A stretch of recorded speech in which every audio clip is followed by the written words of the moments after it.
ইতিহাসের পাতা ঘাটতে গিয়ে নেইমারের ইতিহাস দেখলে আপনি আঁতকে উঠবেন। ফুটবল ইতিহাসে সেরা কামব্যাকের গল্পটি এই মহানায়কের নামেই লেখা আছে। শেষ 5 মিনিটে দুর্ধর্ষ 3 গোলে অবদান রেখে সে বুঝিয়ে দিয়েছিল ফুটবল তার পায়ের জাদু। সেদিন অবাক হয়েছিল মাঠে থাকা হাজার হাজার দর্শক, কোচ, এমনকি সতীর্থ লিওনেল মেসিও। সবাই অবাক হয়ে তাকিয়েছিলেন ব্রাজিলিয়ান এই সুপারস্টারের দিকে। কি হয়েছিল সেদিন? 5 মিনিটে নেইমার কি করেছিল? কেনই বা এই সময়টাকে বলা হয়ে থাকে ইতিহাসের সেরা কামব্যাক? চলুন বিস্তারিত দেখি। উয়েফা চ্যাম্পিয়ন্স লিগের রাউন্ড 16 কোয়ার্টার ফাইনালের লক্ষ্যে মাঠে নেমেছিল পিএসজি বনাম বার্সেলোনা। নেইমার, মেসি, সুয়ারেজের মতো বাঘা বাঘা তারকা থাকতেও প্রথম লেগে পিএসজি 4-0 ব্যবধানে হারিয়েছিল বার্সাকে। অর্থাৎ দ্বিতীয় লেগে বার্সাকে ম্যাচ জিতে করতে হবে 5টি গোল। সবাই হাল ছেড়ে দিয়েছিল। স্বাভাবিকভাবে এমন ব্যবধানে ম্যাচ জিতা সত্যিই অসম্ভব, কিন্তু সেদিন ব্রাজিলের এক নায়ক বলেছিল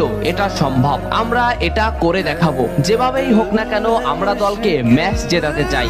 2017 সালের 8 মার্চ অনুষ্ঠিত হয় এই ম্যাচের দ্বিতীয় লেগ। ম্যাচের শুরু থেকেই ক্ষিপ্ততা আর দক্ষতা দেখাতে শুরু করেন নেইমার। এই ম্যাচে যেন আবির্ভাব হয় কোনো এক নতুন নেইমারের। এই নেইমারকে তো কেউ চেনে না। ম্যাচের 3 মিনিটেই লুইস সুয়ারেজ পেয়ে যায় প্রথম গোলের দেখা। এরপর নেইমারের ক্ষিপ্ততায় একের পর এক আক্রমণ সাজাতে থাকে বার্সা। এদিন যেন নেইমারকে কোনোভাবেই আটকাতে পারছিল না পিএসজি। নেইমারকে আটকাতে একের পর এক ফাউলই বেছে নিয়েছিল তারা। ম্যাচের 40 মিনিটে লেভিনের আত্মঘাতিক গোলে বার্সা পায় দ্বিতীয় গোলের দেখা। ম্যাচের 50 মিনিটে ক্ষিপ্ত থাকা নেইমারকে ডি বক্সের ভিতর ফাউল করে ফেলে দেওয়া হয়। এতে বার্সা পেয়ে যায় পেনাল্টি। পেনাল্টিতে গোল করে দলকে এগিয়ে নেন লিওনেল মেসি। তবে যেমনটা ভাবছিলেন এই ম্যাচের গল্প ফুটবল বিধাতা তেমন ভাবে লেখেননি। 62 মিনিটে বার্সার কফিনে শেষ প্যারাটা পুড়ে দেন এডিনসন কাভানি। এতেই স্তব্ধ হয়ে যায় ক্যাম্প নু।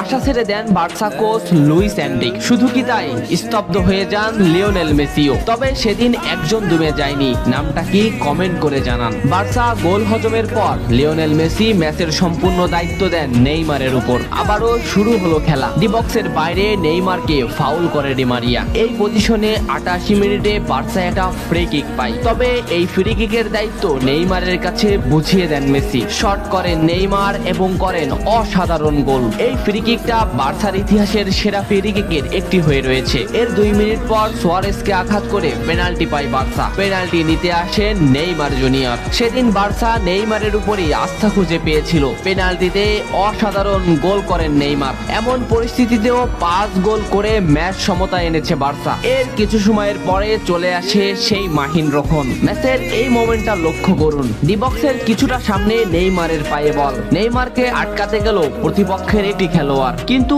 নেইমার শর্ট মোমেন্ট নিয়েও শট না করে বলটি সামনে আগালেন। এই মোমেন্টটা লক্ষ্য করুন। নেইমার একবার গোলের দিকে তাকালেন। এতে সে বুঝে ফেলেছে কোথায় বলটি দিতে হবে। নেইমার শট নিলেন। আপনি সাধারণ চোখে এটাকে একটা শট দেখলেও এটা হলো সেই শট যা লিখেছিল ইতিহাসের সেরা কামব্যাকের অধ্যায়। নেইমার এমন ভাবে শটটি নিয়েছিলেন যাতে রবের্তো শুধু পা লাগিয়ে গোল করেছিলেন। শেষ 5 মিনিটে সেরা 3টি গোলে অবদান রেখে সেদিন ইতিহাসের সেরা কামব্যাকের নায়ক হয়েছিলেন ব্রাজিলিয়ান এই সুপারস্টার। সবাই যেখানে স্তব্ধ হয়ে গিয়েছিল, নেইমার সেখান থেকেই শুরু করেছিলেন। নেইমার বুঝিয়ে দিয়েছিলেন নিজের দৌড়ত্ব।